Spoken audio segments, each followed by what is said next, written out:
This week's Parshas is Parshas V'eschanan, also known as Shabbos Nachamu, and this week's video is sponsored L'Refuah Shalema, Chaim Shlomo ben Rachel and Shmuel Simcha ben Fradel. This week we read about the Aseres HaDibros, the 10 Commandments that Moshe Rabbeinu gave over to Klal Yisrael in the second set of Luchos, and the final commandment of the Aseres HaDibros is L'Sachmoid. Don't be jealous. Don't covet your friend's wife, their house, their car, their money, their animals, their donkey, or anything that belongs to your friend. And the Ibn Ezra poses a simple question. He says, how is it possible that HaKadosh Baruch Hu can command us to not think something?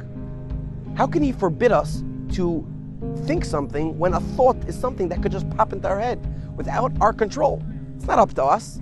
I understand, lo sirtzach, lo signov, don't kill, don't steal. That requires an action. But to not think something, it's out of our control. Says the Ibn Ezra, Mashal, that the same way a villager might covet his neighbor's daughter, but not the princess or the queen, because it's so far removed from him, it has no shaykhs to him. Therefore, he doesn't even think about it, it doesn't enter his mind. So too, we have to believe that everything HaKadosh Baruch Hu gave us is for us and not for Yenim. And anything Hashem gave Yenim is for him and not for us. To not believe that would be a complete lack of faith in HaKadosh Baruch Hu. We have to believe that everything Hashem gave us is solely for us, and He gave us whatever we need.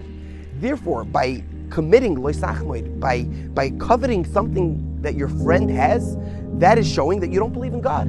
That is showing that you don't believe that Hashem gave you everything necessary for you.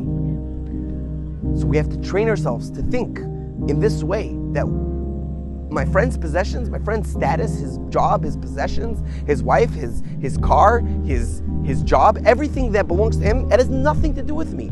It is so far removed from me, it wouldn't even enter my mind to think that I should be jealous of him. And that in essence is really the message of Tisha B'Av. Because Kina leads to Sinna, as everyone knows. Sinna is hatred, and Kina is jealousy, and that's where it starts. It's all kindled with a flame of jealousy. And that's also the story of Bar Kamsa and Kamsa, how he didn't want to have this Bar Kamsa at the meal, and he was willing to pay for half the party, and yet he still kicked him out. That's how far his hatred went, and that ultimately brought down the destruction of the Beis HaMikdash. How careful we have to be with Kina and with Sinna, because with the flames of passion, with the flames of jealousy, could arouse so much in the earth that it's beyond our comprehension. And that, I believe, is the difference between Tisha B'Av and Golus and Shabbos Nachamu and Geula. Parshas V'eschanan is always read Shabbos Nachamu. And I realized that the middle two letters of Nachamu is Ches Mem, the same middle two letters of Sachmoid, Ches Mem. And the reason is because Ches Mem is Cham, is heat, is passion. We have to decide, what are we passionate about? Do we care what he has, that he has a private jet and a yacht, and his job and his status and his covet and whatever else my friend has?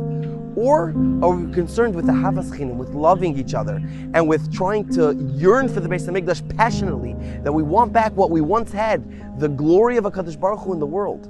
That is a Shabbos Nachamu. That the ultimate Nachamu will come when we have Mashiach Tzidkenu, B'meir v'yameinu amen. We have to really be passionate about it, and we'll be zoichet that this Tisha B'Av will be the last ever, and we will have Mashiach Tzidkenu. May we have a easy and meaningful fast and a beautiful Shabbos.